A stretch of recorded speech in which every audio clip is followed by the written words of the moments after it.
It's the early 1980s in Chicago, a time of big hair booming industry, and a dark hidden evil that was terrorizing the city from the shadows. Most people have never heard of the Chicago Ripper crew, but what they did is so disturbing, so chilling, that even seasoned detectives struggled to comprehend it. This is not your average true crime story. This is a tale of cults, ritualistic obsession, and a group of men who operated under the influence of something far more sinister than greed or jealousy. Chicago in the early 80s was no stranger to crime, but suddenly women started disappearing, seemingly at random. Some were sex workers, others weren't. Some were found, some never were. But there was one terrifying pattern.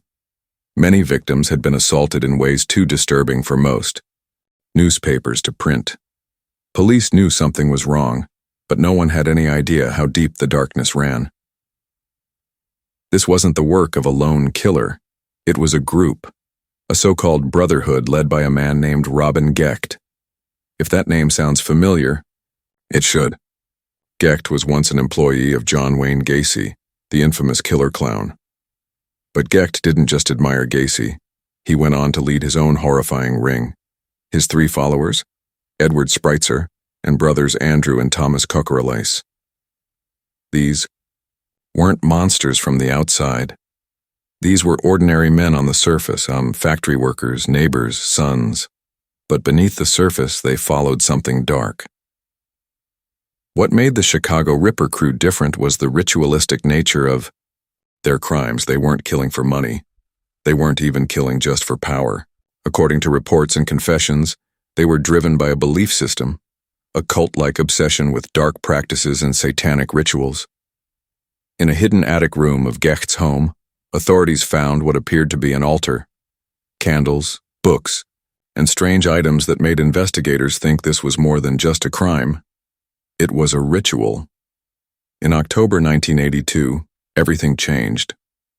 A woman named Beverly Washington was found near railroad tracks. She was badly injured, but alive. Against all odds, she survived one of the crew's attacks. Her courage in speaking out helped police put the pieces together. She gave a detailed description of the van, the men, and the terrifying experience. Without her, they may have never been caught. Beverly's survival turned this case from rumor into reality, and soon, arrests began. With Beverly's information, police tracked down the group. During interrogations, things only got more disturbing. One of the members confessed to over a dozen crimes. The level of coordination, and how long they had gone undetected, left investigators stunned.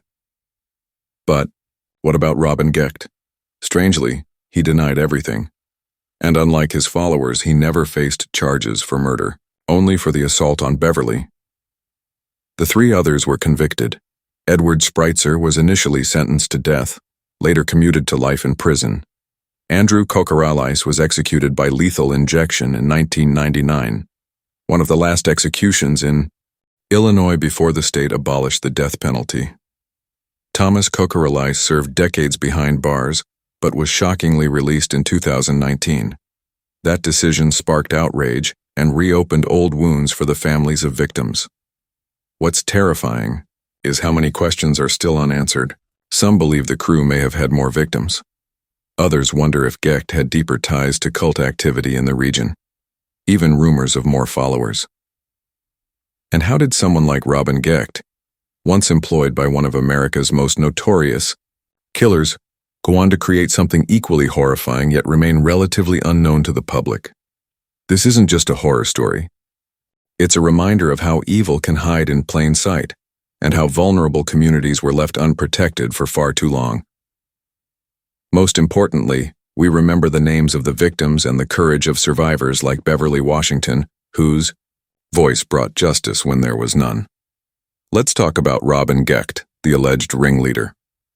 While his accomplices admitted guilt and gave confessions that stunned investigators, Gecht maintained a disturbing calm and never confessed to any of the murders. Psychologists and criminologists studying the case believe he may have been the true mastermind, a manipulator with an uncanny ability to control those around him. His quiet demeanor and calculated behavior contrasted with the violent acts he was accused of orchestrating. It's this duality, the ability to blend into society while harboring such dark compulsions, that makes him one of the most chilling figures in the true crime world. Unlike most cult leaders, Gecht didn't seek the spotlight. He thrived in secrecy, letting others take the fall while he carefully covered his tracks. To understand the wider atmosphere, we have to consider the satanic panic that swept across America in the 1980s. It was a time when the public was growing increasingly obsessed with the idea of secret satanic cults influencing everything, from music to crime. Many of those claims were overblown or even baseless, but the case of the Chicago Ripper crew gave those fears a terrifying anchor in reality. This was one of the rare times when something that resembled an actual cult, with ritualistic elements and symbolic behavior, was tied to real violence. Whether their beliefs were genuine or just an excuse for brutality remains up for debate. But the timing of their crimes played perfectly into the cultural fears of the time, which may explain why their story didn't spread widely. The public may have found it too horrifying to confront head-on. It's easy for a case like this to become all about the perpetrators, but the real focus should be on the victims. Many of the women targeted by the Ripper crew were sex workers or women living on the margins of society.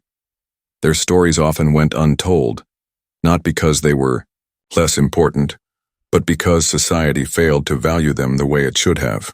That makes it even more critical to speak their names, honor their memory, and recognize that they were daughters, sisters, friends, real people whose lives were taken unjustly.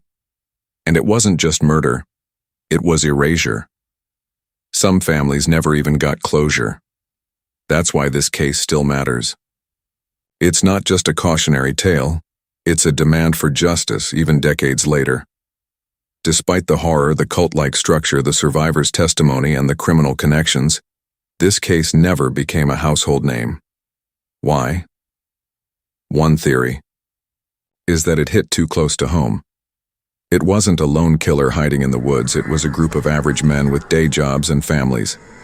That kind of evil, the everyday kind, is more frightening because it's so plausible. Another theory is that media attention was diverted by other high-profile cases at the time. Or perhaps the sheer brutality made the story difficult to digest for mainstream coverage. But YouTube and independent storytelling platforms like this one are helping resurrect these lost stories, not to glorify the crime, but to ensure that justice, truth, and awareness are never silenced. The dead cannot cry out for justice. It is the duty of the living to do so. Lois McMaster. Bujold.